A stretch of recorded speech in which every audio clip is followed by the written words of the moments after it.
This is Ashe. And this is Amen. And welcome back for another segment. Yes, this time around we're going to be talking about that good old dark moon phase as well as the new phase and what it's bringing us this year round. I'm excited for it, especially being in Scorpio season. Being a Scorpio and feeling that energy, it's been wonderful. Yes, Yeah. indeed.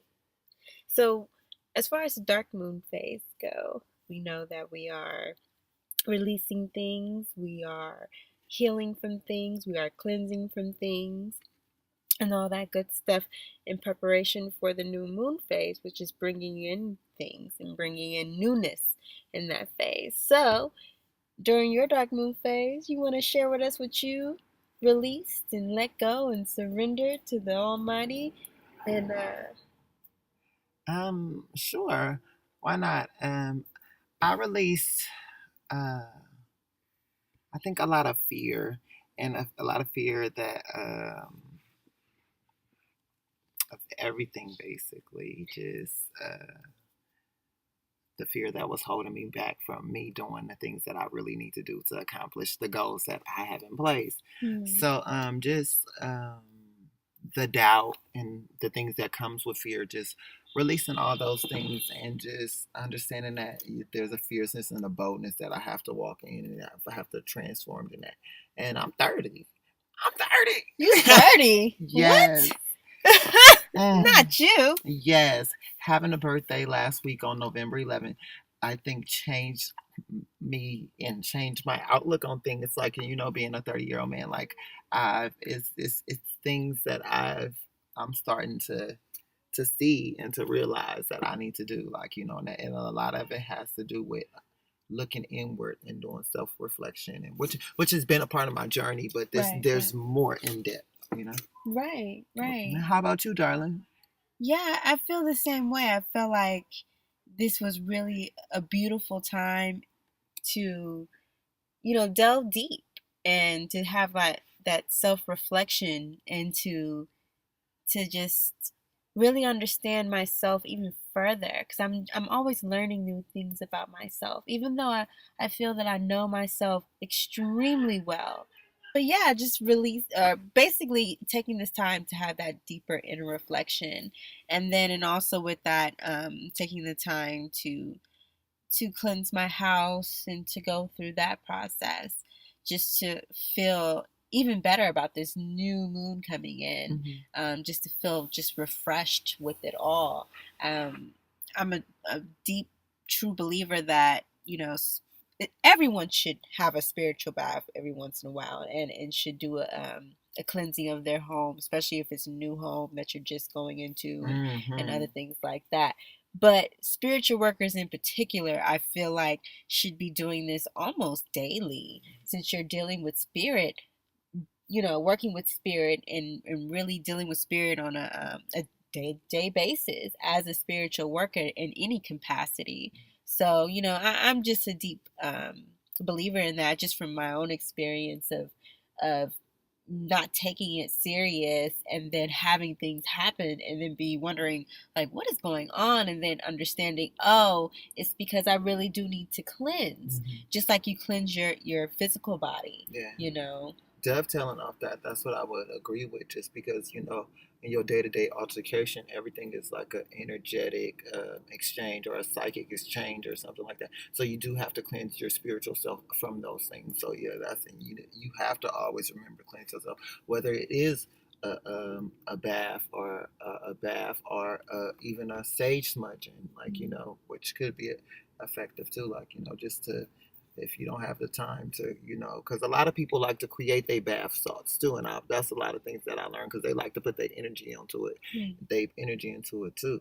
But yeah, that's an interesting fact. That's good, and that people do need to do that, and they need to consider that. But another thing about this is three words that I like to pull from is like transformation and death and regeneration. And when people think about death, they think about something spooky and scary and like it's something to be fearful of. But we thinking about death in like a way that things have to die in order for new things to be born. Like, Right. there's life and death happen within life, basically. Like, we Yeah. die and we live within life. Like, you get what I'm saying? So we need that balance and those things to happen in order for us to have new ideas sparking us. We need old ideas to die. Yeah. We need old characteristics to die. We need old behaviors to die so that new ones can be born in us. Right. Exactly. And in going with that, people delving deep and being able to forgive, for the things, forgive people, forgive themselves, for That's these types first, of things yeah. that happen to them. That's first and foremost. Yeah, forgive yourself because a lot of times you be holding on to a lot of the guilt and stuff like that. And you have to forgive yourself because it's not your fault. You can't hold on to internalize and hold on to things that people did to you because it's the choices they made. That's what they have to live with. You have to release that and let it go.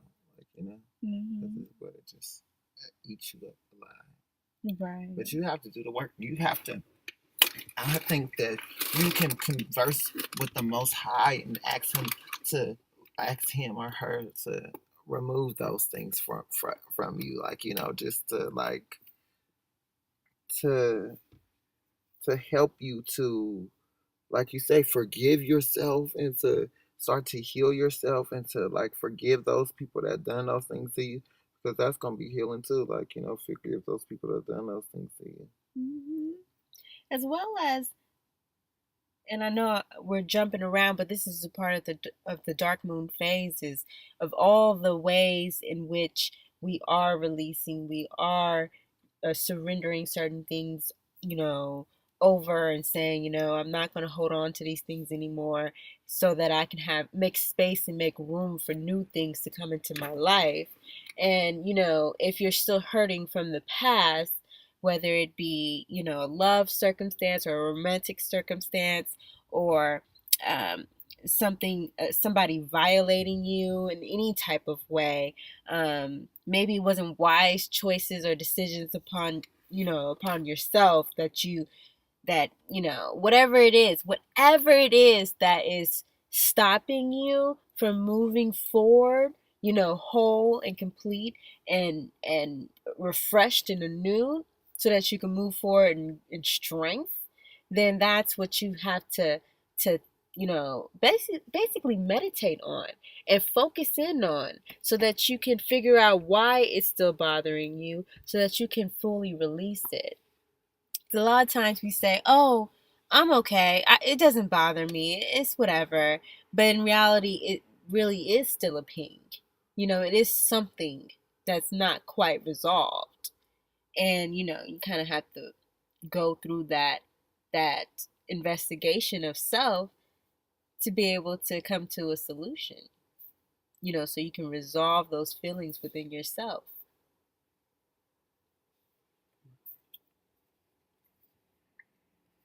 So remember, in this phase, just release and do, like, be transformed, and be just have those ideas in your heart and in your mind, is to be transformed and to go out with the seeking those ideas.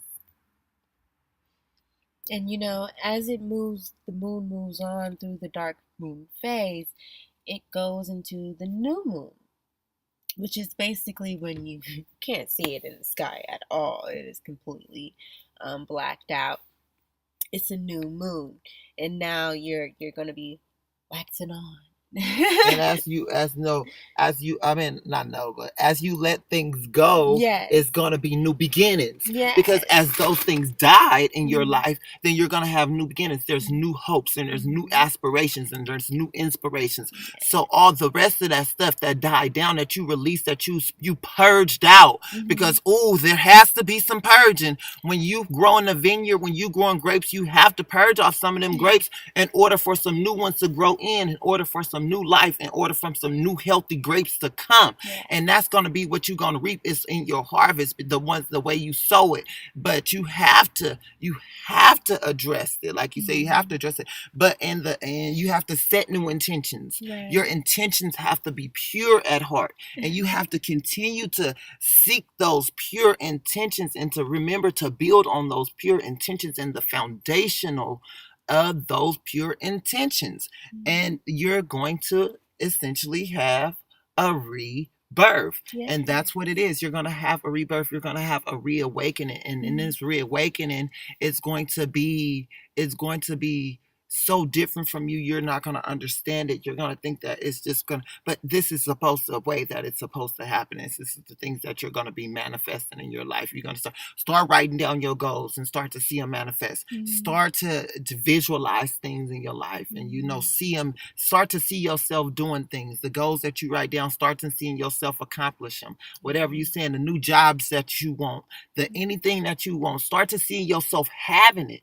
Go to the Most High and ask Him in faith, like you already have it, like you have manifested, because God has blessed us with all the things that we need. And I'm straying away from saying God, but I've been so indoctrinated to say that, but I'm still using it. But I'm trying to use the eloquent names for the presence of God, which are from, but you and it has many. That blesses, yes, many. And you can pull from the powers of those many names. Yes. But that you have to see yourself having it. You have to visualize yourself having it. Anything that you want, you have to. God, that's what I was saying. God blesses us with all the things that we need. The things that we need, He has blessed us with, and we have to be grateful for the things we need, even if we don't think that we have the things that we need. We ought to be grateful that we have the things that we need. But it is in order for us to get the things that we want, and it's totally up to us to manifest it, and it's totally up for us to visualize it. It's totally for us to go out there and seek it, and to put in the work and put in the steps that need to be going forward.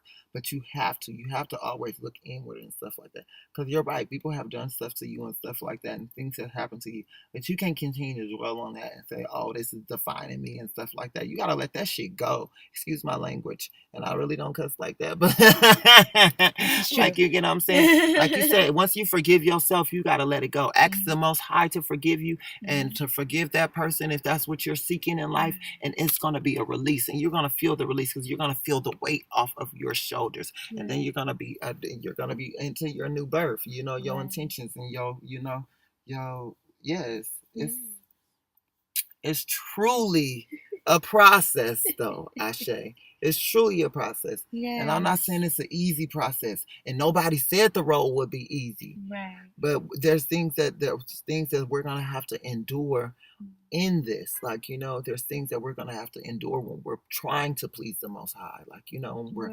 when those are our pure intentions, when we're like, it's gonna be some stripping and some things that we're gonna have to, dissect. Like, I seen a hood witch today. She said you gotta take your demons and you gotta dissect them to see what they've been feeding on and stuff. Like, you get what I'm saying?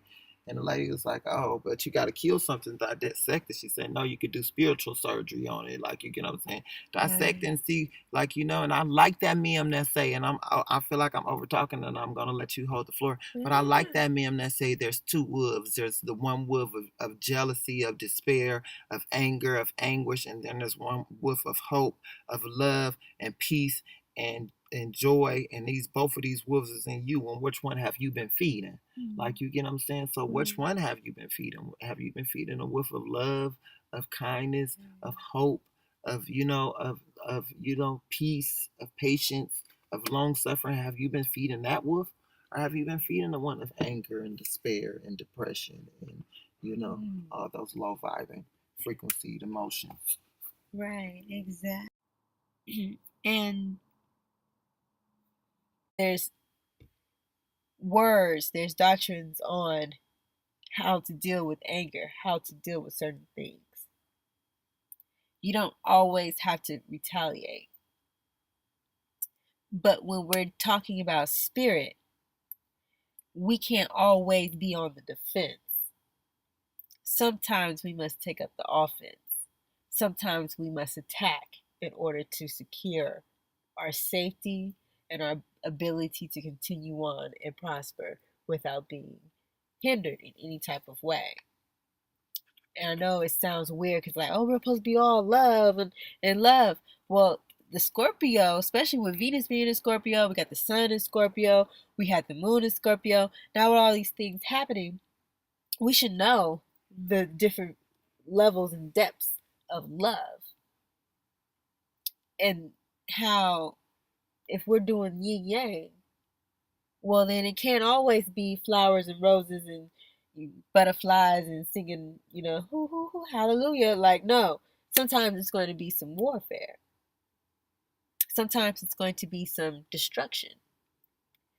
That's a part of death as well. That's Mars. That's definitely Mars. Destruction. Definitely. War. Definitely. Casualties of war. Exactly. And Mars was Scorpio's original ruler. So, there's close ties there. Pluto is, dark and dreary and far away. Distant and deep. So it's definitely a call to think about that and to think about how you have to, yes, possibly battle to get some of these demons up off your back. Mm-hmm.